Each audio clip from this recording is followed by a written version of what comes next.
I was going to wait for this video to be finished before showing anything or talking about it, but I just can't wait any longer. I'm scratching at my neck about this. The cup runneth over on giggles. I keep laughing to myself about it, so I just want to show you it, at least a little bit from it. A few days ago, my friends and I thought it would be a banger idea to go to a comedy club and perform a stand-up routine, a nice tight five. But we wrote each other's material. We drew names out of a box, and we would write for whoever we got. Kind of like Secret Santa, but instead of giving a gift, we're just giving pure fucking cringe. It kind of became a competition to see who could make the worst stand-up routine that would have to be performed by the person you got from the box in front of an audience. A live audience. And I was blessed. I got Matt. And I knew I could do something diabolical. I think I created one of the worst stand-up routines most of you have ever seen. This shit is so bad, Amy Schumer's probably gonna steal a few jokes from it, and I just need to show you it. So I'm sorry for like the misleading thumbnail here because my section of this isn't done yet. The full video will be complete on Friday at 8 p.m. Eastern and go up on the other channel. But Matt's section I do have, and I want to show you it and give you a little director's commentary about the material.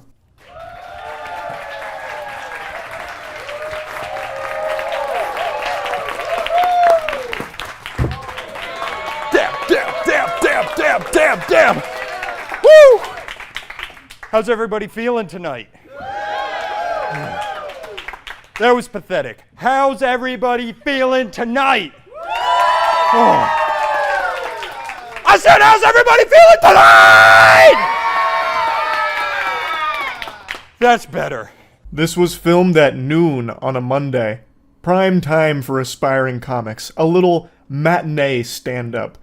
And that wasn't even on purpose, by the way. I wrote this before I knew when and where we'd be performing our stand-up, so I'd already wrote in, how's everyone feeling tonight? And it just so happened that it's fucking first thing in the morning, so that was great. Now, the idea behind it was, I wanted Matt to come out with bombastic energy. That was actually my direction in the script. I wanted to come out there hooting and hollering, getting people fired up, hitting them with some of these, a little dozy-do. I wrote in a few dabs, just really rancid, foul energy. If I had the option, I would have also had a theme song play like the WWE, and it would have been the fucking Harlem Shake I'd have him try and start for the crowd. I wanted this to just be off the rails, off rip. And kudos to Matt because he sent it. That was 110% out there. Now I do want to mention that I did make a request of the audience to do their best not to laugh during his performance. I was pretty confident that most people wouldn't be laughing anyway, but I just wanted to be super safe because I wanted this to be as brutal as possible, which I know is kind of evil, but god damn it, the result is a masterpiece. So my name's Nat. I'm from Tampa.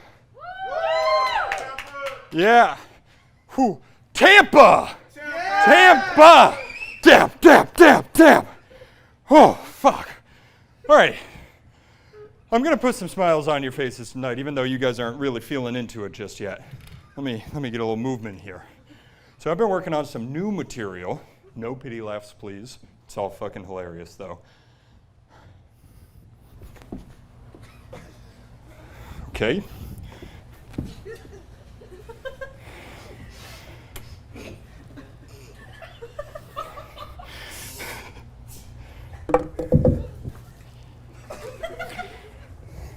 Okay. The audience didn't laugh even a little bit, not even like a small sympathy chuckle. The little giggling you can hear is for me, Aaron, and Chase going ballistic. Because what I wrote in the script is that Matt would be doing silly faces, and he had to turn around and then turn back around real quick with a silly face. I wanted to channel like that TikTok Zoomer humor shit, and the audience did not feel that even a little bit. I took a little glance around the crowd. It was worse than a funeral. I know I had requested they do their best not to laugh, but there wasn't even like the slightest urge to laugh. Like, it was very clear that this material, even if not given that direction, would have elicited not even a single chuckle or a smirk. Now, since I wrote this before I saw the venue and all of that, I didn't know we'd have access to a stool. I would have 100% written in some classic Joe Rogan stool humping. I didn't know the tools we'd have at our disposal. I didn't know the equipment we'd be working with, so unfortunately a huge missed opportunity here for some stool fucking. That probably would have sent the crowd into gut-busting fits of laughter. Like, they would have been sounding like hyenas out there with how hysterical that would have been. But unfortunately I didn't know, so it's not in there. I'm gonna go ahead and let you know now. Don't expect any stool humping. Oh, this one's gonna kill. Give me one sec. I have some props with me. I think you all can see this just fine.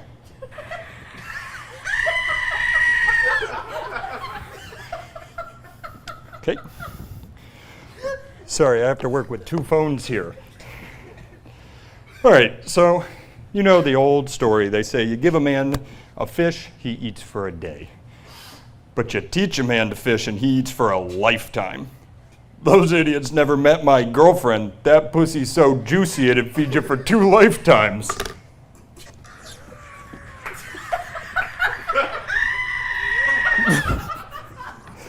I can't even fucking watch it back without laughing. It was so beautifully painful. So, let me explain a little bit about this little humdinger here. So, I thought prop comedy would slay. I thought that'd be the secret sauce here, the chemical X for the routine to really flourish. Except I didn't have access to any good props. So instead, I did the worst possible idea, which was tell Matt to cue up a video of the goat screaming sound meme. So instead of it being like a prop, it was more like a soundboard to complement some of the worst written jokes I could think of. So like the juicy pussy one. Also worth noting, Matt has a wife, and she was there. So for this bit, it was now more than just me, Aaron, and Chase degenerately laughing at this. Now a couple other people were. Matt's wife, Ryan, Caleb, Zach, and Drew were now starting to laugh at how awful this routine was. It's my magnum opus of cringe coming to fruition, and we're still just in the beginning, the first act. Wow. All right. Sorry to my wife in the crowd. Oh, sorry, a different video started. I'm new to this. Oh, God, I'm going to skip that part. Speaking of my girlfriend, she said she was tired of my indecisiveness. So I told her I decided to leave. It won't play again. I fucking hate it here. Let me pull it back up. Sorry. You can see panic start to wash over his entire soul here. This is a war zone now, and Matt's in the center of the artillery shells of cringe. The only people laughing even a little bit were us. I honestly thought for a moment someone might start heckling him. And I think if someone did do that, Matt's heart would have stopped right there on stage. We would have had to take him out in a stretcher. Oh, man. So, he skipped a lot of jokes. I was actually going to really milk the shit out of the goat screaming sound effects. I wrote like a few other jokes that would end with the goat scream. So, like, one of them was... Here, I still have it written down. I'll just read one verbatim, because, I mean, they're not exactly the, top shelf material here. But damn it, I would have loved to see him performed. So... one of them that he obviously didn't say, I tried to masturbate to VR porn, but I wasn't ready to actually feel like I was in the scene. So when the girl squirted, it acted like a jump scare, had me going, goat scream. What I didn't plan for was how difficult it would be for Matt to use technology up there. I thought he'd be able to just hit rewind whenever he needed to, but it turns out he had autoplay on, and it went to an Elijah Wood documentary, which it threw everything out of whack. But I had a couple more jokes like that would be goat scream sound effect as the punchline. It was going to be putrid. I also had a couple scrapped ideas from the script. I was going to have a ventriloquism segment in there, but since I couldn't find props, I obviously couldn't find a ventriloquism dummy. But damn, I'm still so happy with how all of it had turned out. All right. Okay, so I'm starting to think these aren't going over very well, so we're going to go back to the classics. You guys hearing that? Okay. All right. Sir, I am going to read your mind. You thinking of something?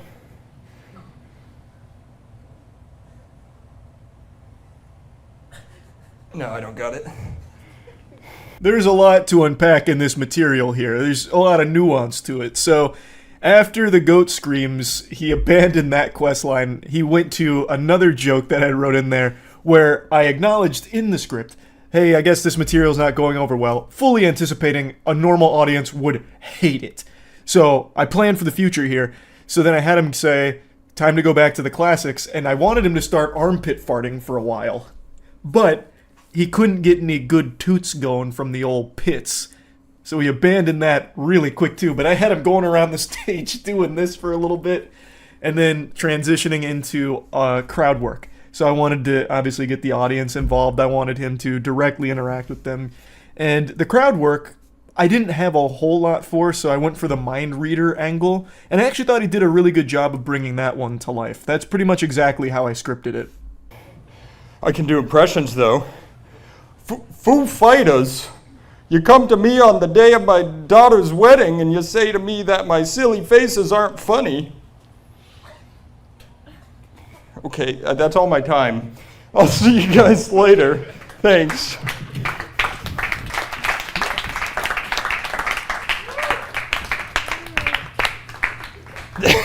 Charlie, I fucking hate you.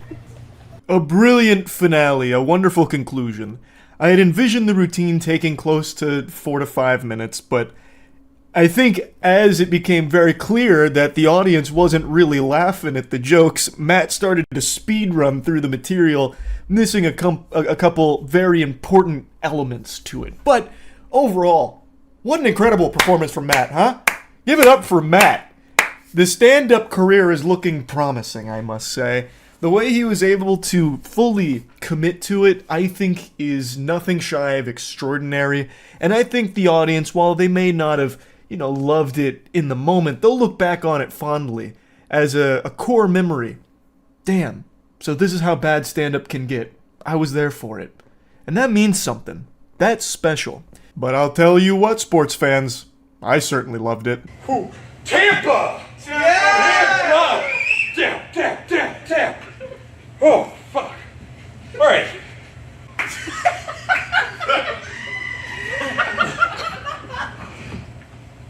Wow. All right. Sorry to my wife in the crowd. Oh, sorry, a different video started. I'm new to this. Oh, God, I'm going to skip that part. Speaking of my girlfriend... So yeah, the full video for all of our performances, including mine, will be up by Friday at 8 p.m. EST on the other channel, but I had to show you this one. This one I still keep laughing about. I'm very proud of how Matt brought the material to life. I only wish I had done more. I feel like I could have utilized props more had I known there was a stool. There was a lot of notes I could have taken from Joe Rogan with the stool. Like, there's definitely room for improvement. Maybe we do it again in the future, who knows, but it was a lot of fun. That's about it. So yeah. When you hear the term risk taker or daredevil, you typically think of someone skydiving, base jumping, free climbing a huge fucking mountain, stating their opinion on Twitter. These are typically what people think of, but for me, I think of stand-up comedians. I think there's no bigger risk than risking the eternal embarrassment and sleepless nights going through a bombed set of stand-up comedy. I feel like when you go up on stage as a stand-up comedian and your shit is not landing, you go up there, hey, what's the deal with penis, huh? And dead silence, there's nothing quite as heartbreaking, gut-wrenching, or devastating. Like, just imagine how horrible that must be. Volunteering to go up on stage to try and make people laugh, but nobody's fucking laughing, and God forbid someone's heckling, maybe someone even says boo. Oh, boo would just ring in your ears for life. It'd be like tinnitus, but if it was constantly insulting you and reminding you of the worst moment in your fucking life, make you want to cut your ear off like Ludwig von Beethoven. So I think stand-up comedians are big risk takers, and today I want to show you a man that laid it all on the line to deliver stand-up comedy at the worst possible place for it, a city council meeting. Hey, I'm Uriah. It was really awkward doing the Pledge of Allegiance because I'm Canadian, so I kind of went with it. I did vote in the last election, even though I'm Canadian. I'm like, let's see what happens. If a Russian can vote, why can't I, right? Introducing our anime protagonist here, this is Uriah. He posted this video himself, so there's definitely a level of self-awareness here, though I can't imagine this is how he wanted the set to go, just getting fucking ass blasted by silence. Like, I swear to God, this video is more quiet than the time Squidward went to that place to be all alone in SpongeBob. It's rough. His first joke kind of resonates with the crowd. You heard a few giggles, a couple chuckles, maybe even a little knee slap somewhere in the back. But from there, it's all downhill. Being from Canada, I'm not used to the sun, you know? So it's just sitting there, you know, on the bench, sweating like a Republican applying for food stamps. The way that he's looking around the room, scanning everyone's face, trying to find even the faintest smile at his jokes is actually heartbreaking. It is absolutely pulling on my heartstrings. It's like when a kid and his mom gets separated at a grocery store, so the kid starts panicking and he's like frantically looking for his mom through the aisles, just looking for this glimmer of hope, like, where is she? Like, it's actually sad. It looks like the fucking John Travolta meme where he, like, looks around and confused, like, oh, well, you know, why is no one laughing? It's a bad location for it, but I at least admire the fucking fat nutsack on this guy to come here and try. Obviously, I think the intention here was to have a viral video, or at least a headline saying something like, City Council meeting in Santa Barbara gets pushed off the rails as the members erupt into fits of laughter when the goofy Uriah comes in with a side-splitting comedy routine. These City Council members were expecting to tackle heavy subject matter today, such as picking up your dog's shit on the sidewalk, when all of a sudden, Uriah hit him with a stand-up routine. I imagine that's probably what he envisioned here, but unfortunately we don't live in that multiverse where that actually happened. Instead, we live in this fucking cursed universe where Uriah went in there and it fell flat on its fucking ass. I never have issues parking. I don't know. I feel weird. I can always park. I went down to Las Vegas to be part of the, you know, the Blue Man Group. And then my car broke down. They say what happens in Vegas stays in Vegas. In this case, it was my car in my dreams. Because, see, I had AAA, but, you know, I'm from Canada, right? So I had the Canadian version. It's when 3 Canadians get out and fight over who's going to help you. AAA. He's starting to find his zone a little bit. He's hitting joke after joke. A full combination blow here of comedy, but no one really seems to appreciate it there, except for the guy behind him who's got a smile on his face. Though it's hard to know if he's smiling at the jokes or the very uncomfortable situation that is spawning in the room. It's hard not to admire the confidence it took to do this, but if you're gonna step into the Thunderdome here, you gotta have some fire material so you don't end up with a situation like this.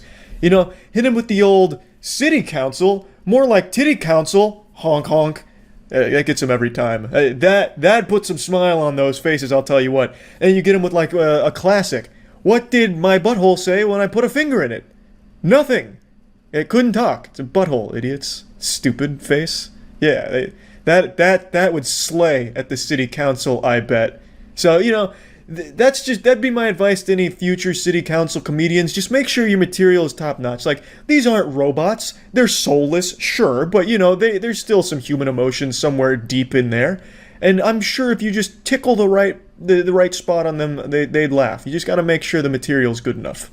I've never had more respect for city council than what you guys probably are feeling right now with me talking. I am American. I didn't commit voter fraud. That was a joke. Just to clear things up with the gentleman in the back, the police officer. I'm glad we set the record straight there. It would have actually been pretty top-tier comedy if he actually did get carried away in handcuffs because they thought he did commit voter fraud. That would have been pretty wild and wacky. I don't know what's going on with the guy behind him that's not smiling. He looks very curious. He looks like an undercover police officer in a sting operation. I don't know why throughout this entire video he's been like analyzing Uriah so thoroughly, hanging on every word. I'm just saying his attentiveness is concerning. I work in the funk zone and I hate it. Everyone asks me, is this the funk zone? Yes. Jeez.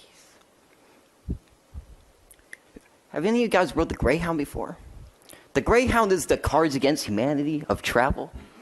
You just never know if you're gonna get stabbed. Am I right? Ah.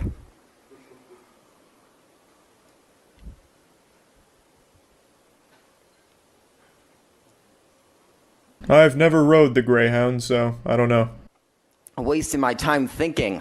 People don't think anymore. I'm like a live Twitter feed at this point. You know what I mean? I was watching. No, I wasn't. Mr. Westman, thank you That's so my much. time. Hey. No, that's it. Thank you. All in all, it definitely could have been worse. He could have been arrested. Meteor could have hit the city council. I mean, there's definitely worse things that I could imagine happening there. But this was pretty bad. That's definitely in like the top 5 of the all-time worst things that could happen, shy of like an apocalyptic event localized entirely to that city council headquarters. It was rough. It definitely was rough, but I will say he at least ended on a banger with the "I was watching, no I wasn't." For a moment there, he was gonna go for something else and said, "It's just not fucking worth it. You know, let's just pump the brakes right now. I'm not even gonna bother." So I don't know what the fuck he was watching or wasn't watching, but he left it on a cliffhanger, and that's how you do it right there. Pretty good, all things considered, I'd say. That's about it. See ya. About once a year, I do my own little YouTube rewind where I sit alone and watch the worst stand-up comedy videos on YouTube. I just marathon them because I get some kind of sick pleasure from watching these absolute train wrecks. Over the last year or so, I've shared a couple of my favorites with you all, such as the infamous biceps comedian that looks like Sid from Toy Story, and then the city council stand-up comedian. And while those two are great, timeless classics, there's always been one that I've kept to myself for fear of it being too powerful, just too much for the ordinary person to handle. Human beings weren't really meant to handle this level of cringe, but this holiday season I decided I'll give you the gift of knowledge, and I'll show you what the worst stand-up comedy I've ever seen is. And it's actually near and dear to my boners because I've known about this for about a decade now. It was posted in 2011 and I found it shortly thereafter because it's in Florida. It's in my own backyard. So it holds a very special place to me, and I hope you all appreciate it. It's around 7.5 minutes, but I promise you it's gonna feel like an eternity. This is gonna be the longest 7.5 minutes of your entire fucking life. So as the camera panned around, you can see that it's a sold-out crowd here tonight. Everyone lined up and bought tickets to see this man perform. This is an open mic night at a comedy club, and this guy's taking full advantage of it. Now, in his defense, he has had a couple of booze. He's been butt-chugging some beer a little bit tonight, so he's feeling it a little bit, but there's really no excuse for how awful this routine you're about to hear is. For those of you that aren't well-versed in stand-up comedy, what he's doing here is called crowd work. He's bantering with the audience, getting them involved in his comedy, you know. It's just a little class participation, and they're all having a hoot and a holler. He's doing a great time here. So he just picks out some guy and starts calling him gay. Says he's gayer than a $3 bill. Whatever that means. That sounds like something someone would have said during the Great Depression or some shit, or like the Prohibition era. Like, I don't even understand like what the fuck it means. But anyway, there's only like 5 people at this bar, and he decided to make an enemy out of one of them. So he's already got 20% of the crowd against him right from the get-go. And unfortunately, the recording's a little late, so I would be very interested to know what was even happening before this that made the guy start recording. It must have been a fucking disaster, even before staged to fight. Like, he didn't even go up there and start with jokes. The first thing he went up there and said is that guy over there is gay, like a $3 bill. And now it's just been him on the defensive the entire time. It's like he just went on the Roast Me subreddit just to get mad when people start roasting him for being shitty. This is the kind of video that would haunt someone for their entire life. You know when you lie awake at night just thinking of embarrassing shit you did and it makes it hard to fall asleep for a little while? Imagine this is something that you're thinking about. I can only pray that this guy was blackout drunk when this happened, so he just doesn't remember it at all. Otherwise, he probably hasn't slept for a single minute since it seems that herpes joke didn't stick the landing. And that is yet again another audience member he has made an enemy of for life. It feels like he has friends here because he keeps mentioning people's names, so he obviously knows people here. They have to be the worst friends of all time to let him go up here and do this in front of other human beings. Like, they should have just immediately, like, shuffled him off stage like the Men in Black, abduct him, just get him the fuck out of there before it got worse. The second he dropped that herpes line, his friends should have been storming the stage. I'm sorry to keep breaking up his performance like this, but I just feel like if you watch this all in like a single runtime, you get cursed. It's like straight out of The Ring, like, you know, you watch that VHS tape and then you die like later. That's what happens with his stand-up routine. You watch it all in one sitting and then your wife leaves you and you go straight to hell or some shit. I don't even know what's going on here. He's not even telling jokes anymore. It just feels like he's treating it like a therapy session. You know, he's like, hey, I was married once. It didn't work out well. Anyone? I'm surprised there weren't sodden panties being tossed from the crowd at him. They must just not have heard what he said. He said he's looking to have unprotected sex at bars that he goes to. He's at a bar. So, come on, ladies, form an orderly queue in front of the stage and wait your turn. It's a little wild. So then the cameraman gets involved here. He starts targeting the camera guy. And it feels like I'm playing a first-person video game here. It was like I was in the driver's seat for a minute and he was like calling me out. It's like, what? You're gonna hurt my feelings? I don't even eat at KFC, bitch. I think Popeyes is significantly better. What, you want to fight about it, pussy fart? You know, I just felt like kind of, you know, in the moment, like attached to it. Things got intense for a second. And then he picks somebody else. He's really just on stage to make everyone mad at him and hopefully force a fight to maybe sue them. Like, I don't know what the strategy is, to be honest, but that's like the only thing I can almost rationalize. Yeah. It's like he's about to start crying and run away. But what if I told you, we're just barely over the halfway point, baby? Like, we're only in like the second quarter here. God damn it. We're just getting warmed up, really. He hasn't even got to his best material yet. Right now, you're just getting appetizers and stimulating your appetite. And he's ready to close it here with the main course coming up.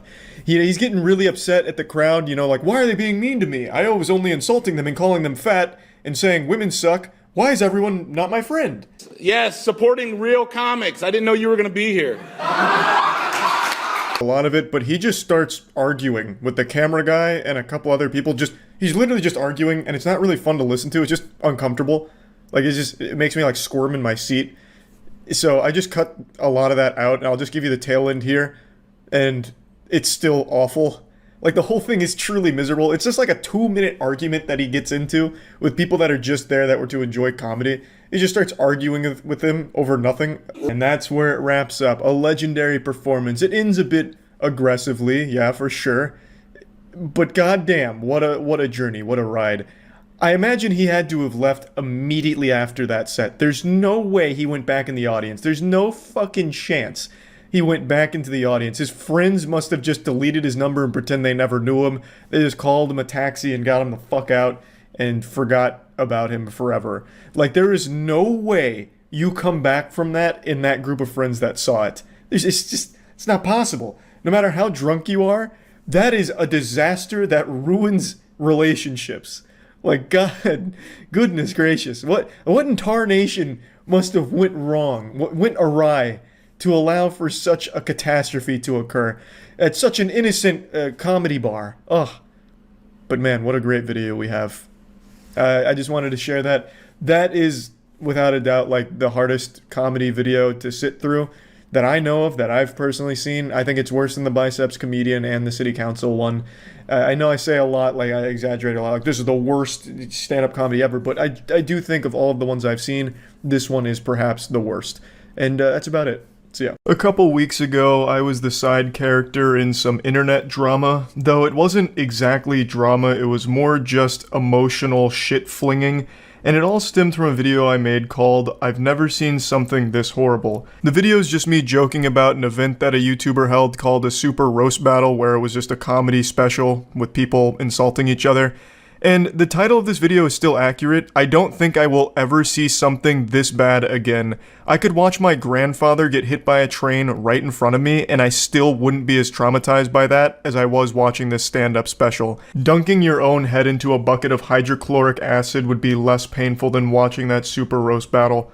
Being sentenced to the guillotine is more humane than being sentenced to watch that entire Super Roast Battle segment. It's bad. It's horrible. Like, and the video title still is 100% accurate. But that's not the point. I made that video joking about it, and the YouTuber that held it, Def Noodles, was a little upset about it. Though I think ultimately Def Noodles, as well as the community, realized it's not that big of a deal. You know, cringe isn't the ultimate sin. It's not a huge issue. You know, it's not a crime to hold a bad comedy night, but you know what is a crime? Assault. And that happened last night at Def Noodle's most recent Super Roast Battle. Red bar, red bar, red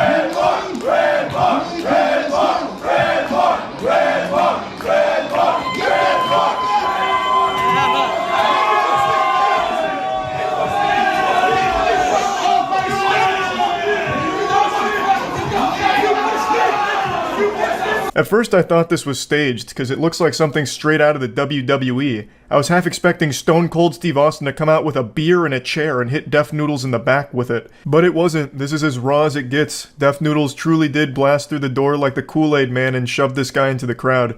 Now, I don't know who the guy is on stage, and I also don't know what they're chanting. It's like a fucking Yanny and Laurel situation here. I really hear a bunch of different things. At first, I thought they were chanting ringworm, and I started connecting dots and doing some mental gymnastics to figure out how the fuck that made sense. So I thought he was up there accusing Def Noodles of having a ringworm, and everyone started chanting ringworm.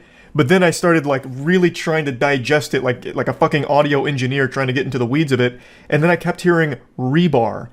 And then that didn't make any sense to me either, because what, are they all fans of like construction? Why would they be chanting about rebar? So I then turned to the comment section to figure out if anyone knew what they were saying, and it turns out he was chanting red bar, which is apparently a show that makes fun of Def Noodles sometime. So he was getting the crowd to turn against Def Noodles by chanting red bar, I think. That's the leading theory here, but I'm not 100% sure because I can't quite tell what he was saying. Also, this was filmed on a phone, but the whole event was live streamed yet again, and on the live stream, this whole section was muted. So that's of absolutely no value right now, but it does give us a really cool cinematic angle for the push.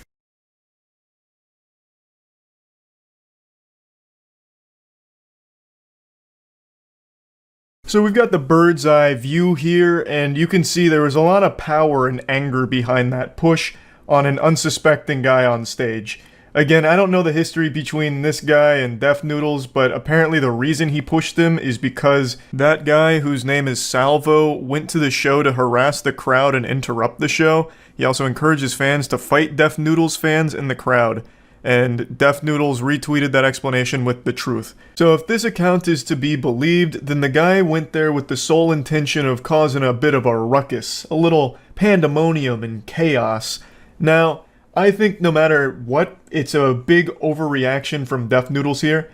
Unless, of course, there was an imminent threat where the guy was on stage talking about he's gonna start throwing hands with everyone in the front row or something, or making, like, legitimate threats to the crowd. Couldn't tell you, but it does seem like a massive overreaction from Def Noodles here. He pushes him from behind and then hides behind his friends to keep the other guy off of him, which I think is pretty lame. If you're gonna start some shit, you gotta finish that shit. You know, it's like vegetables. You gotta finish your plate. You can't just take a bite. If you're gonna push this guy and he's ready to respond, now it's on you to employ the knight's honor, you know, the code of conduct. You have started this fight. Now it is your time to engage in it. I don't like when someone does that and then immediately hides behind the muscle. So yeah, I do think that's pretty cowardly. However, I also don't think that this push is grounds for Def Noodles to be locked up, thrown in the slammer, or sued or anything. Yes, it is by definition assault. But I've always said this, and I feel very strongly about it, and I know a lot of people don't like it, but I've always believed if you're going to go somewhere just to be a douchebag and try and instigate like a confrontation or just be like a general menace, then you shouldn't be surprised when somebody fights back. I've always said this about pranksters, for instance, where a prankster's main shtick is, I'm gonna go step on someone's nice shoes or, you know, do something to actually, like, cause distress to someone else. You should not be surprised if somebody fights back. You asked for it. This is your fault. This is always mainly applied to pranksters for me, because a lot of the pranksters will go to, like, unsuspecting people out in society and, like, talk about beating their ass or, like, threatening them as part of their joke.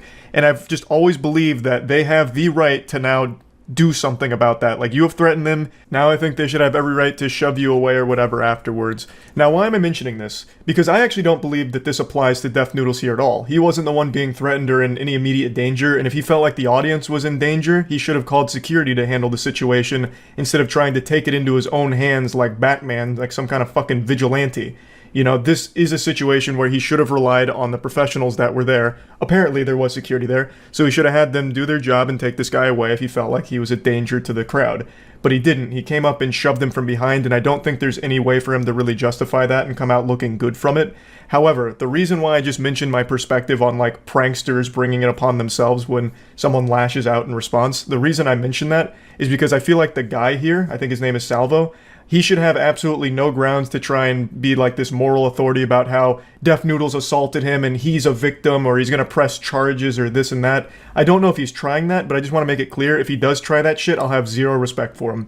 He came there with the intention of causing a commotion, you know, a big hoopla, trying to get a rise out of Def Noodles or the crowd, and that's exactly what he got, and he got pushed for it. This is, of course, all assuming that Def Noodles' account of the situation is the correct one. We don't have the audio outside of, like, this short video to confirm anything, so all we can rely on is witness accounts of the fucking poor souls that actually went to Super Roast Battle 2. We can only rely on what they were unfortunately cursed to see and hear. So if this is an accurate description, then his goal was to just be a big asshole and ruin the event. And he accomplished his goal and got pushed for it. So just leave it at that. He got pushed and then left. He got taken out of the venue. I just don't think you can really act surprised when something like this happens, when you go there with the intention of causing a big scene and making people mad. Like, this is so shocking when you went there to be an asshole, a douchebag, and then you got pushed for it, right? I don't think he's going to do anything like that, but I keep seeing this take float around about how he needs to press charges now and have Def Noodles thrown in prison for it. I think that's an equally large overreaction, because it's not like this is just some innocent angel that got pushed. According to the eyewitness accounts, his whole goal was to get this kind of situation to unfold, and that's exactly what happened. So I think what should have happened after the push is Def Noodles then calls off his friends, and then they square up like actual warriors and just duke it out. You know, they just fucking squash it right then and there. Just a little pugilistic fisticuffs, old-fashioned. Just a real wholesome, action-packed finale. Like, that's how they settle it. But anyway, the second Super Roast Battle was less of a comedy event and more of just like a fight club, I guess. So, just getting wilder and wilder. So yeah, anyway, that's really about it. So yeah. I don't know how many of you are familiar with Def Noodles, but he's a controversial YouTuber. I don't really know much about him. I'm pretty unfamiliar with it. I know he does a lot of like news stuff. I usually see him on Twitter getting dunked on. People really don't like him for a variety of reasons. I only know like a few things. Like, he made fun of a guy after he cried on stream about his wife's sexual assault. Like, some tasteless shit that I've heard and seen on Twitter. But overall, I'm pretty unfamiliar with Def Noodles. But today, or yesterday, an event that he was hosting finally happened, which is this, the Super Roast Battles. It's an event he was hyping up for weeks, talking about how it's going to be the next big thing, it's going to be like a really big popular event, it's going to be great. He was even trying to goad some YouTubers into coming on to like settle their beef in a roast battle. So he was like going to charge them $15 in order to come on stage and roast each other. None of them showed up. In fact, almost nobody in general showed up. As you can see, it's not exactly like a sold out stadium here. It's about 10 family and friends. And this was a complete fucking disaster. Like on a level I haven't seen before. Imagine Fire Festival, but if it actually happened and was worse than anyone could have imagined. I didn't watch the whole thing either. Like, I started watching it and I knew that I couldn't. I had to share it with you guys. This is unreal. We're not watching the whole thing. In fact, I don't think anyone can without puking. But I just want to show you some of the highlights here. The first, I think it's 28 minutes. So the first 28 or so minutes of this event is nothing but like rap music. That, like, it's 26 minutes. Right around 27 minutes. The first 27 minutes, the event doesn't even start. They just like cycle through YouTube playlists of rap or popular music. So they didn't start on time. People just sit here doing fucking nothing for 26 minutes listening to bad music. And then we get into it. And it is immediately awful. Yeah. Coming out and putting up with that bullshit. Yeah. It's going to be a really special night today. We have some really amazing comedians. We're going to just roast the shit out of each other for your enjoyment. So, that's not exactly the format. What he did is he assembled a few people who said they've told a joke before in their life, and he had them roast each other. But they didn't... Nobody knew each other. Literally nobody. Oh yeah, I forgot. Sorry, the volume's going to be really low because it's so poorly put together. Sorry, here, I turned it way up. So all they can do is roast each other's appearance because they don't know them. They're random people that he got together and told them to roast each other. So it leads to the most awful, uncomfortable moments I've seen on the big stage. figuratively speaking, on stage. This was an event he charged money for, so like you paid for this, keep in mind. Okay. Hey, first. Siri, give me a coin. I don't think that's how it works. Oh, hey, Siri, flip a coin. Let's Hey, go. Siri, flip a coin. Tails. Oh, I didn't even ask who's. Oh, what a silly So, blunder. Who's tails, who's heads? He's just a little nervous. You're not tails anymore. What about you, Corey? All right, Ernesto, This is it's just an you. appetizer. You first. This is foreplay. You said 2 jokes up top? 2 jokes up top. All right. Give your best shot. So, to go over the rules, I won't put you through him explaining the rules terribly. His format is whoever goes first tells 2 jokes, then the person responds with a joke, then the next person responds with a joke, back and forth. So it's like 1 joke each. It's supposed to be like a roast. Keep in mind, these are strangers. These 2 people have never met until they walked out on this stage together. So they can't actually roast each other. All they can do is insult each other's appearance, and it is painful. It is so hard to listen to. It obviously no rehearsal or anything. Same with Def Noodles. He's the host, and he has no fucking clue what's going on. Started 27 minutes late, and it is an absolute joy. I just met this motherfucker today, so you guys need to relax already, all right? But I just met this motherfucker, but he's the only person I've seen with a canko on his neck. Oof. I don't know why you're wearing fucking, I don't know why you're wearing shoes to relax, bro. What are you relaxing from? You haven't moved in days. I know you're not coming at me with that fucking neckline of the shirt looking like you fucking stretched that shit for miles. What even is this, bro? Is this like just a fucking... You have on a vest in the summertime. Like you That's just crossing a line immediately. He just goes up and starts touching him. Ugh. Like I don't even know where Def Noodles would find someone like this. That's so yucky.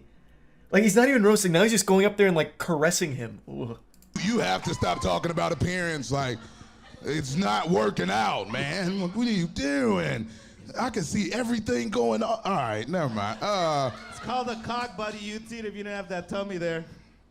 All right. Oh. That would have worked if half of you weren't fat as fuck. He ain't got no pussy in a long time. It's been a while for him. He is upset. Like, I have expected him to just go out in the crowd and start throwing hands, like just absolutely ripping on the audience, just beating them down. Like, so he not only got people that don't know each other, so can't roast each other, he got, like, the most aggressive man in LA. This dude is just here to fight. So it couldn't have gone worse. A lot of YouTubers that don't like this guy, Def Noodles, were streaming this just making fun of him, and the streams were so popular it started trending on Twitter. Christ, cringe almost made me puke. And Def Noodles was so proud of that fact that in his recent video today, he called this a massive success and that he was trending on Twitter for hours like it was a positive thing. But the trend was people laughing at him at how bad this event was. So he swore he's going to do more because it was so successful. Like I said, this is special. This is very unique. And it's only, like, this is just the beginning. I'm not going to play everyone's set because I really do feel bad for the people that aren't him. Like, they had no idea what they were getting into. This is a terrible format. You can't roast someone you don't know. You just can't do it. Unless you just want to call them ugly or point out that their fashion sense is poor or whatever. Like, that's it. It doesn't go beyond that. So I can't even be mad at them. But Def Noodles set towards the end.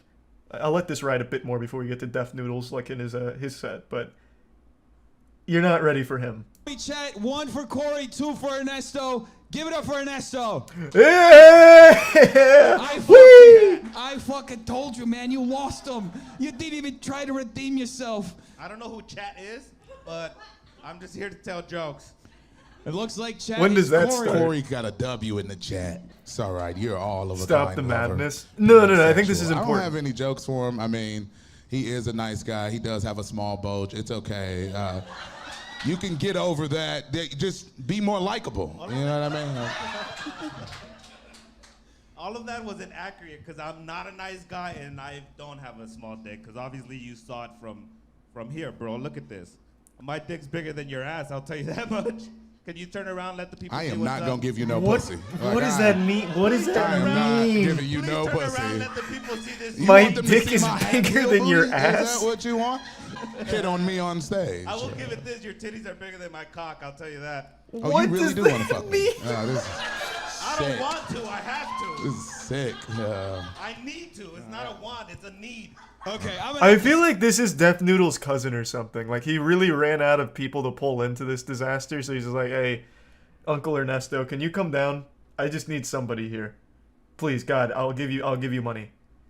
Because this is just so sad to listen to. I'm not gonna finish round 2. I can't finish round 2. Like I just feel bad. I don't feel bad for him though, for Death Noodles. So again, they do this for another like 30 some minutes.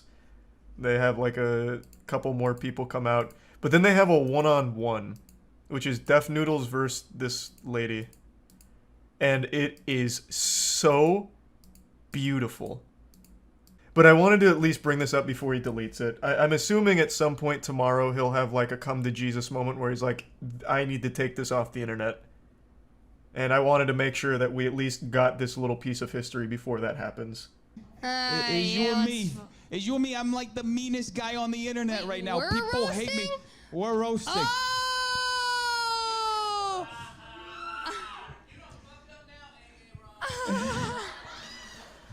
Oh! I can't Key wait. and Peele just taking over this. Okay, I already fucking. You wearing that dare shirt because you're like, I dare you to run away from me. So I stopped watching after his joke. That'll be new territory for me soon. Carrot Top called. He wants his look back. And that's when I stopped. So now this is all new. Wait, Cat got your tongue? No, you Pussy just. got your tongue? Nah, you look like you woke up in a dumpster. Like this is what happens at like a middle school lunch table. Like this is just awful. Ugh. And he's so proud of it too. Which I think makes it better. If he would just like had self-awareness, I don't think it'd be as enjoyable. But the fact that he lives in this delusional fantasy land where people, where he believes people love this, I think really adds to the like the charm. Probably. Bitch, Wait, it's that was your supposed to be a turn. diss? Yeah, I'm ho. waiting for something. If you don't Tony shut Lopez. the fuck. Why are you up here? I'm looking at your teeth because I just can't. It reminds me, you ever see that movie Ed with the horse with the big teeth? I don't have that big of teeth. I mean, you're just like fishing for something now. You look Really? like emo Shaggy. Emo Shaggy. That Come shirt's on, too Death small Noodles. For you, low key. You got this. I don't understand how you have holes on your knees, on your pants, Oh. 'cause you don't go down, right? Oh, I do. Yeah. Oh my. It's like that episode of SpongeBob. Hey, so what's up with salt shakers? Oh, brother, this guy stinks. He points out the holes on her jeans. Oh. Someone who's more familiar with Death Noodles than me. Is it true that he used to call himself a stand-up comedian? Before this. Because I saw that in the comments quite a bit. I need to see more of his material. I do. You can go down on bitches. What? Do you not know that? Again, Death Apparently not. Noodles, because he's never hit a girl with a wet pussy. Okay. What is that what is one again. happening? You're like my cousin if you were a girl. Thank you. I bet you cried when you got those tattoos. I did. I did. Are you from Detroit? Oh my! It's like an NPC malfunctioning. I'm bombing so bad. And It's like a glitch in Fallout New Vegas. Charlie, stop. No, this is important. This was a big event. To him, I guess. And nobody else. and I don't give a fuck. Neither do I, bro. Come on, we in it together, doggy. Huh? Hey, you got Don't dimples spray too. That's what's up. it. Yeah. You want to make out? No. Yeah, I know it. That's why I asked. Oh!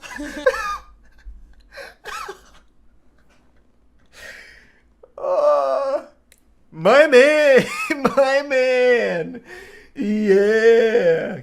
Alright. This turned less from roast into like a desperate attempt for human connection. And G. Willikers, I tell ya, he's finding it. The chemistry between these two is off the charts. They work so well together, honestly. It was a fucking fever dream. Bro, that's what I'm saying. I only watched a little bit of it, like right before stream while I was lifting, and I was like, no, I can't watch anymore. I have to save this. I need to experience this with other people. It can't just be me alone watching this fucking thing. He went to comedy school. No, I can tell. For sure. He's a master of his craft. So you're a lesbian by choice. Your beard is graying. I know. I'm old. I'm 37. You were 37? Damn, you look good for a white person. Can't even hate, though. I'm not white. Yeah, you are. I'm from Brazil. I know, but you white. This is like terrorism. This is like actual terrorism. Oh, Jesus Christ. Fucking wild. I don't know, man. I think if Def Noodles wants to amplify this, he should really lean into it. Since he says he's going to do more of it, since he loved it so much. Bring in Amy Schumer, Brendan Schaub, James Corden. Like, really just double down on being the go-to shop for the worst comedy of all time. Like, that could be his new brand. He does, like, he has a way of, like, making this salvageable. How did people who paid for this actually stay? Are you kidding me? Is that even a real question? If I paid to be there, I would cherish every goddamn moment of this disaster. You don't get to experience things like this. Like, if you go to any trash dive bar, comedy club, whatever, in America, you won't find something this unrefined. This is just actual, like, it is an actual disaster masterpiece. You don't have, like, a event this terrible. You can't have an event this bad. It's once in a lifetime. So yeah, if I paid for it, I'd stay the whole time. Yes, you will. Amateur comedy is this bad? No, you're wrong. I went to an amateur improv night one time, like 5 years ago. Yeah, it's cringy, but it's like wholesome cringe. It's like I'm watching the thespian troupe have fun together. It's like, I can't be mad at that. Like, I'm not laughing, but I at least appreciate them putting themselves out there. This, bro, everyone who's come on stage seems to hate each other. Like, actually hate each other. They're not roasting. They're having an aggressive conversation at the lunch table. I really do hope he does more. I hope he's not clickbaiting. I hope he does more of these. You just met my parents. Yeah, this place messier than your mom's pussy. You know you probably ate it. Yeah, she came, baby. Yeah! Whoa! His mom's got a drippy cooter. Because you're gonna win, regardless. Your eyes are too close together. Damn. I wish they were even closer so I couldn't see you. I like that one. What are you writing, a dissertation? You look like the guy at the party with a backpack, but it's only filled with cocaine. Hey, coke's That's good. pretty cool. Yeah, I mean, we're in LA. Like you're trying to make me look cooler. But you lace it with fentanyl? Okay. Yeah, I'm out here killing motherfuckers. That was a good 25 seconds of high quality material, I'd say, actually. That went pretty well, all things considered. They had a back and forth. There was some giggles from the crowd. So they're starting to turn it around. You know, you can never really count someone out. This is the fourth quarter comeback, I think, for Def Noodles. What are you juggling now? You trying to? What is this? This is a circus. What are you talking about? You want to win? It's over. There's no way I can win. That's the whole thing. I'm not supposed to win. You're supposed to win. You look like a white trash fly. You could have gone anyway with that. You went with white trash fly? He's not even, like, making retorts. He's just feeling insecure now. He's like, you win, please stop, I'm dead. Please, God, stop. Now you're just hurting my feelings. Stop, you're fired. This is sad, man. But, like, poetically sad. Fitting, even, I'd say. I don't know what that juggling comment was, but I appreciate it. Please release us. We're just getting started. We got another, like, good 4 minutes here, I think. Another great hustle would have been, like, actually selling tomatoes to the crowd so that way they could really get involved here. He'd make another extra, like, $100 off it. I bet all of the creators that Def Noodle challenged to come out here regret not going. I shouldn't be here. You know what? I'm just gonna go out. I'm gonna bring the fucking check. Comic Wars 9/11. Hold up. You comment Comic Wars 9/11. Hell yeah. I bought a big ass check. I didn't fill it out. You're supposed to win $100. That's why I can't win. I was gonna fucking win money. You're just now telling me this. So hold up. Oh my God. Miranda, wake up. Hold this out with me. If I'm not winning, why am I holding it? Why are you screaming? Stop screaming. I can't win. Because you won the... Do two people win? Just you. Why do I win? I thought Because you won the roast battle. You won! Yeah! Hey, that was good. Big ass check. Congratulations. The point is I can't fucking win. I can't give myself money. How fucking corny is that? If he could, though, he would have. My pussy. All right. Okay. Well, Why do you keep saying that? Why do you keep saying that, Miranda? The comedy, the cringe, all of it.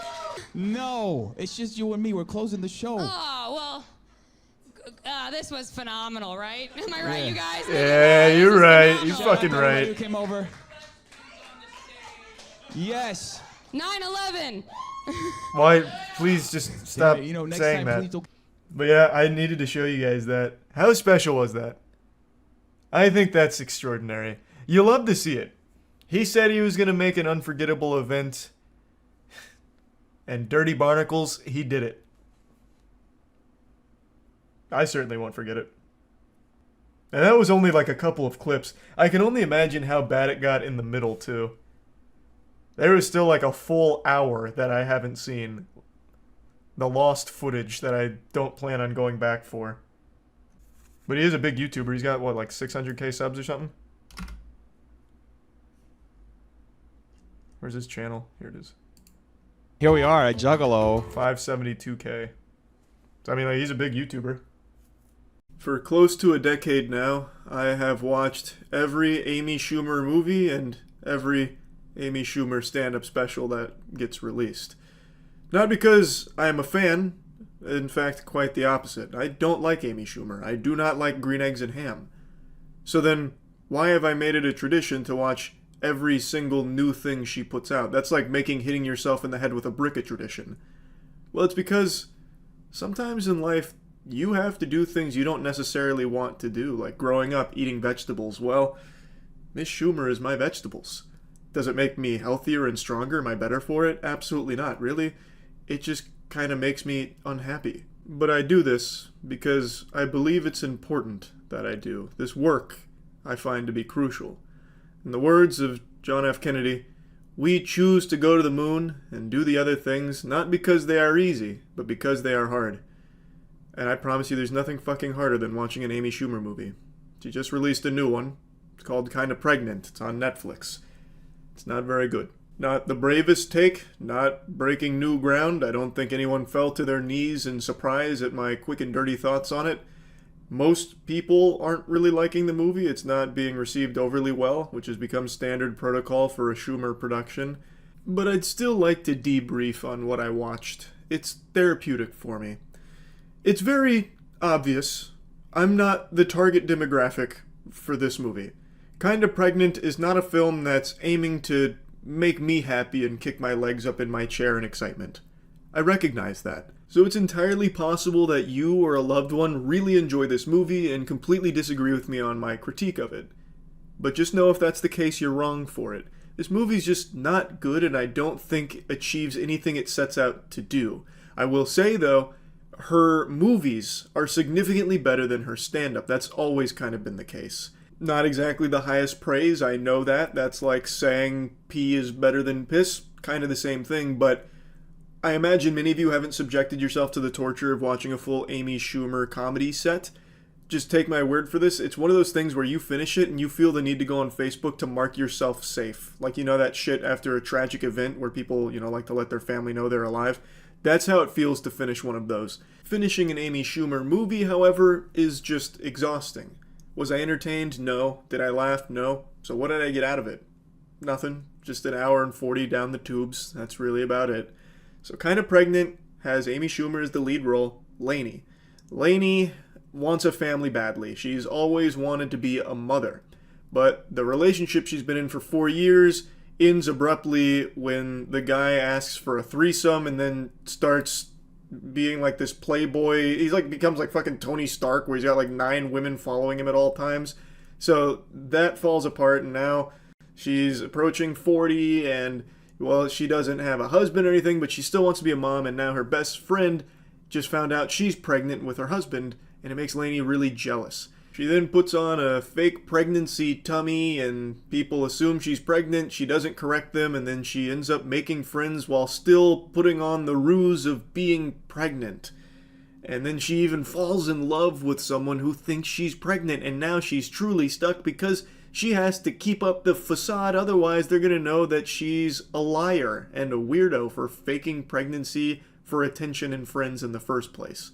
Now, an interesting twist on that concept is that she's only pretending to be pregnant half the time.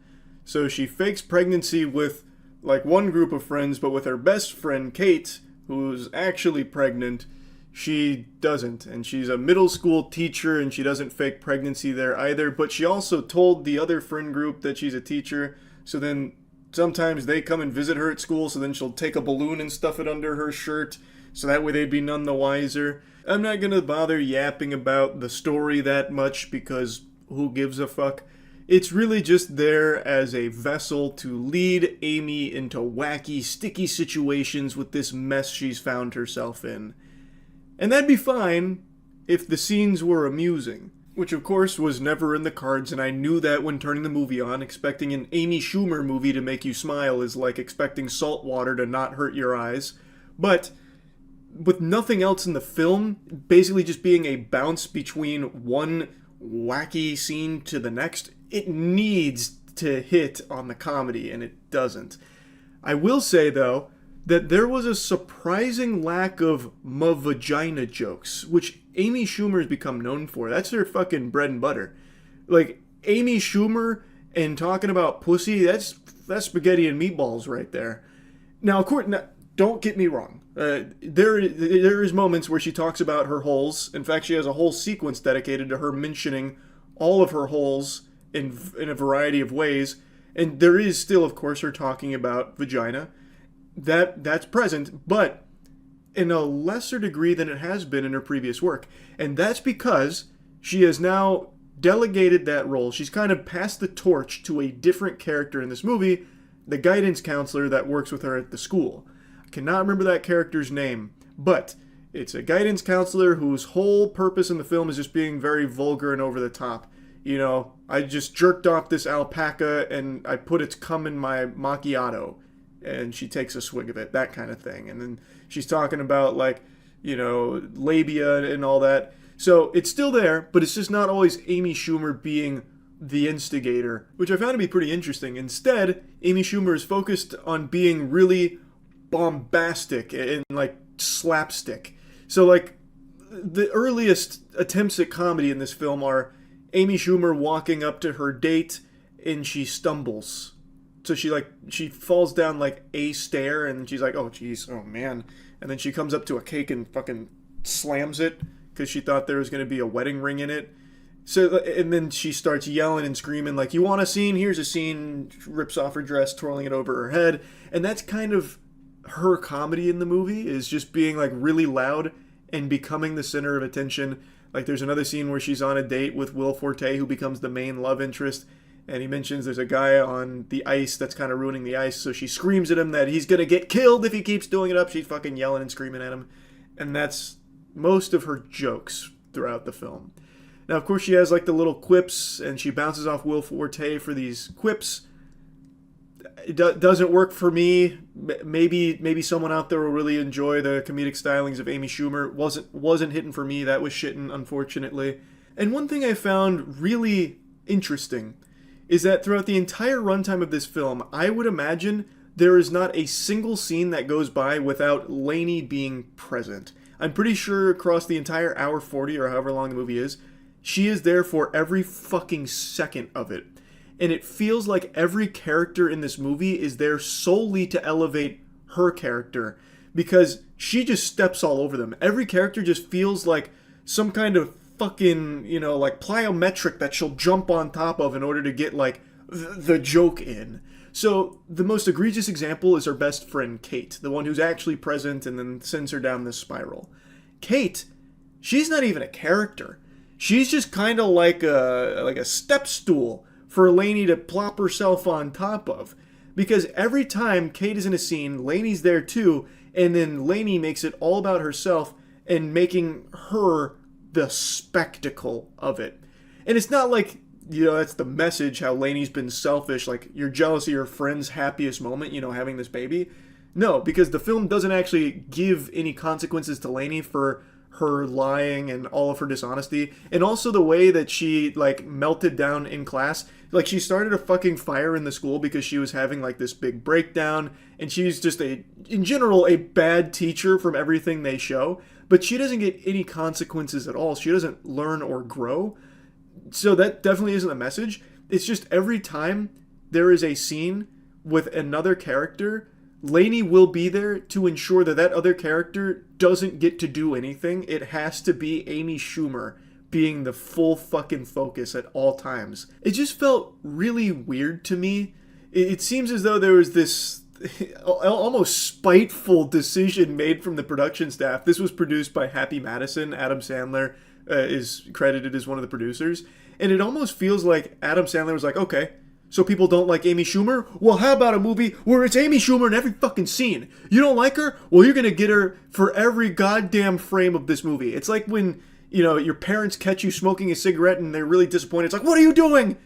Okay, you like to smoke cigarettes? Well, here, you're going to smoke the whole damn pack right now. That kind of thing.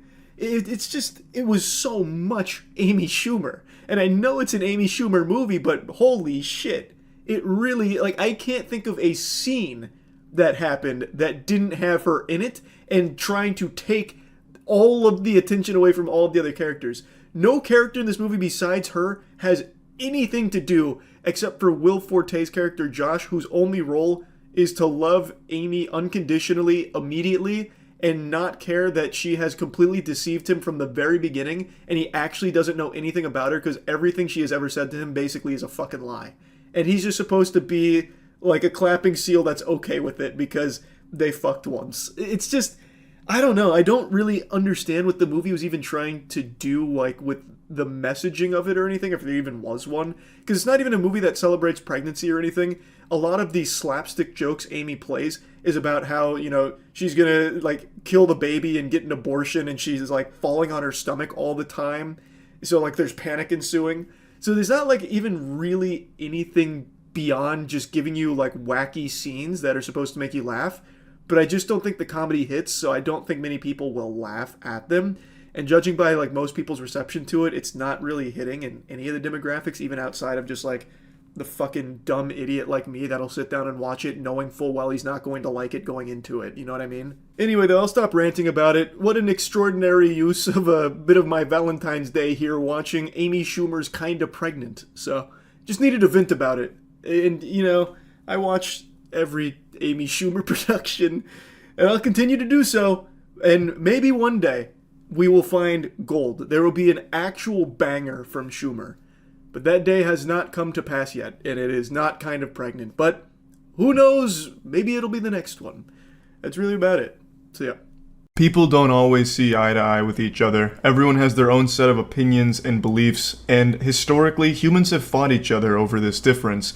Now, while we may be divided by land or belief, there's one thing that unites all of us, something buried deep inside the human DNA that makes us all on the same page.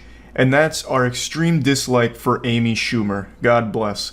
Amy Schumer is like the common evil that unites the world. It's like in that anime Code Geass where Lelouch becomes the ultimate evil that the entire world rallies against, and then by the end of it, it brings everyone closer together. That's Amy Schumer, but in reality. Whenever she's present at like an award show or something, the entire internet, nay, the entire human race gets together and says, we just don't like her. She reminds us that we're not so different from each other after all. So why am I talking about Amy Schumer today? Well, it's because she was at the Oscars recently and decided to make the entire thing about her, about how she's now traumatized because of the Will Smith slap on Chris Rock. And I'm sure a lot of you are tired of hearing about this, but she just keeps fucking going. And it's making me sick to my stomach. It makes me want to puke and shit. This is of course a very stupid statement and just performative to put her name back in the news about how now she's a victim somehow. I don't think there's any world where Amy Schumer is right now sleeping with one eye open, just fearful that Will Smith, the boogeyman, is going to rappel through her window and slap her while she's asleep.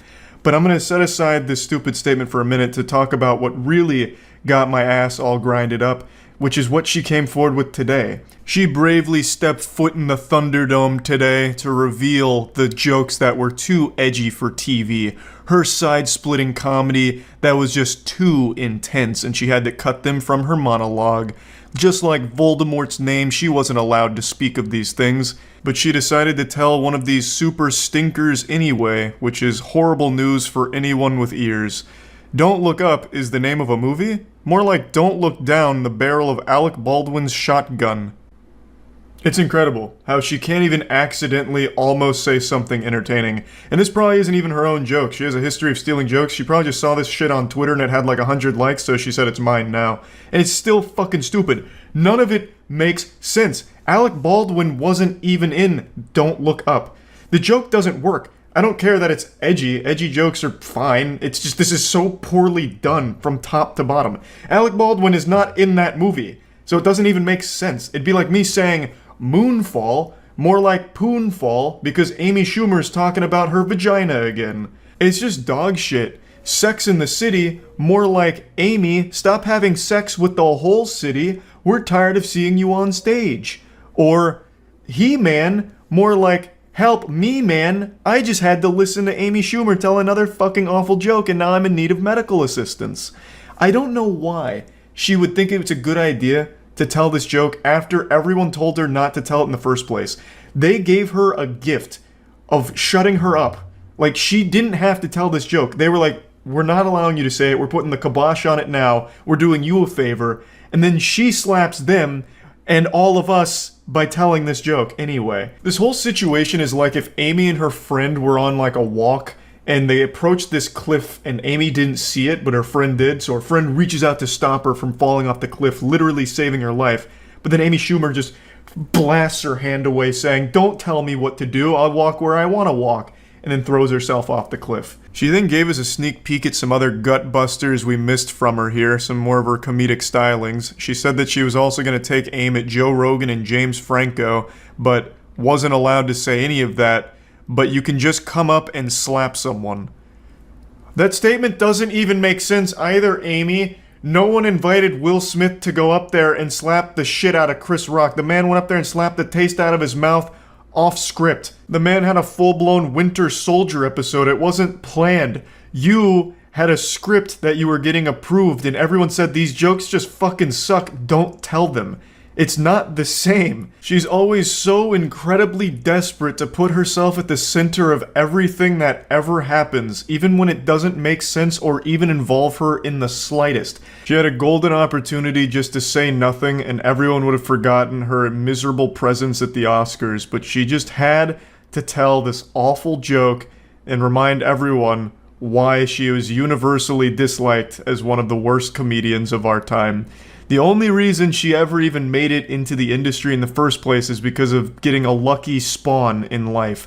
She was born into a really rich and powerful family, and through leveraging those connections, she was able to make it to the big time. And it's one of the saddest stories in all of entertainment. But anyway, back to how traumatized Amy Schumer was from the slap. She said she's gonna need some time off to process it, and I think I speak for everyone in the world when I say, Amy, you take as much time as you need. If it's years, If it's forever, even, god damn it, you take that time until you feel better about what happened. We will all understand. No matter how long it takes. No, it should take a very long time to recover from something like that. So, wishing you the best in that road to overcoming that experience at the Oscars, having to watch that, and yeah, that's about it. So yeah. I've been seeing a lot of people posting shitty stand-up comedy on Twitter over the last week or so in some kind of contest to see who can find the worst stand-up comedy humanity has to offer, and I figured I might as well just swoop in here and win the whole competition here and show you the shittiest stand-up comedy you'll probably ever see. I swear to God, this shit is so bad. If your drunk uncle went up on an open mic stage and started denying the Holocaust, you would get more laughs out of that than what you're about to see.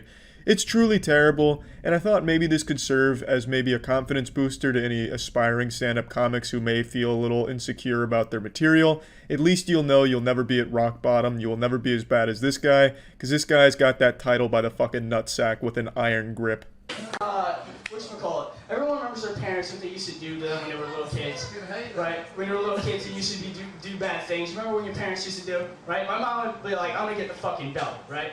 And when we were kids, we were always rebels, right? We always said, I always tried to mock my mother. I'm like, I'm gonna get the fucking belt, and right? Unfortunately, we missed the introduction, but I imagine it was a lot like SpongeBob SquarePants during the comedy night, you know?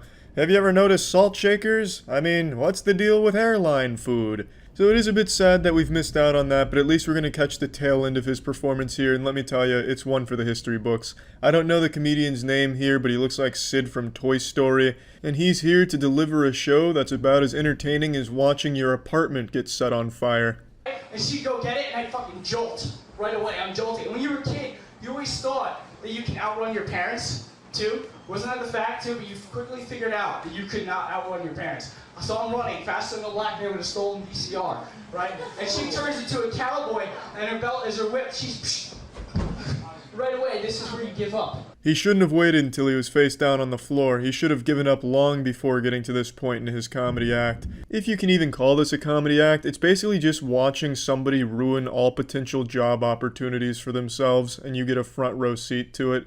This is where you give up. So you start saying, I'm not gonna put the dog in the dryer again, I promise. She's dragging me off like chainsaw with my legs in the back. Oh man, everyone knows what their parents do. Come on, dickheads. He's beginning to realize that nobody is even so much as giving him a pity giggle at anything he's saying, and he's getting a little frustrated, calling everyone there a dickhead. I'm sure this routine absolutely slayed with his fraternity brothers after butt-chugging 15 Miller Lights during initiation, but in the real world, I genuinely can't imagine anyone finding this shit in... Wow. Even the weather gods hate this routine so much that they're lashing out in pain and agony. I swear, there wasn't even a fucking cloud in the sky when I started this, but the second he began delivering his terrible routine here, it became like a biblical storm outside. Get him! What do you say? Hey, gay! No, seriously. So you can't understand gay people? No, I don't. I seriously don't. Because what makes you, like, let's say for a gay guy, what makes you say, oh, I just want to suck a cock? Yeah, so the guy's homophobic and extremely insecure, getting very upset when he gets heckled, and heckling sucks, yeah, but this guy absolutely deserved it and more. And for somebody who doesn't understand sucking a cock, he really went up on stage and sucked a lot of dicks. Seriously, what makes you get, oh, huh? I like to suck cock. What?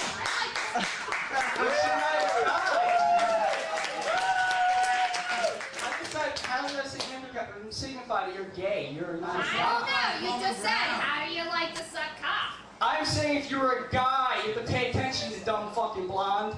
You can hear the anger start building up inside of him. His voice is getting a bit shaky. He's fighting the urge to throw a full-blown temper tantrum and start crying. However, I will give credit where credit is due. I'm extremely impressed he didn't prematurely ejaculate into his jeans once this girl said penis out loud.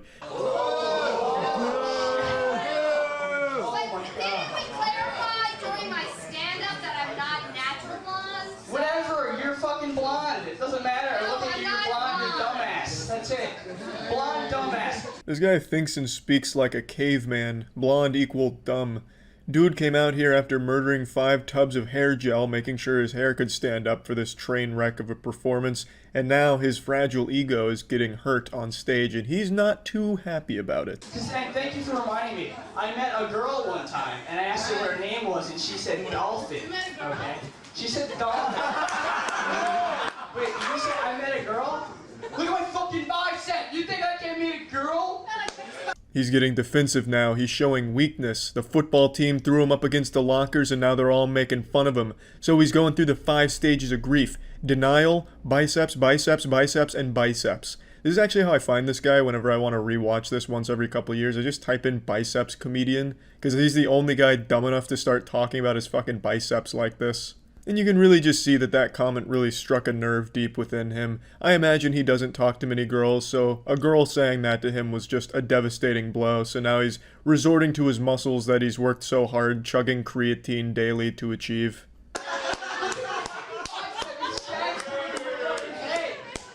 Oh my god. Anyway, before I snap and start throwing stools all over the place, I'm gonna leave. Thanks. That's nice. And thus concludes the stand-up routine. Any comedian compared to this guy is going to look like Dave Chappelle or Norm Macdonald. This guy sets the bar so incredibly low that you could never go beneath it, I imagine. At least it would be a very tough achievement to pull off, I would say. But yeah, anyway, that's about it. So yeah.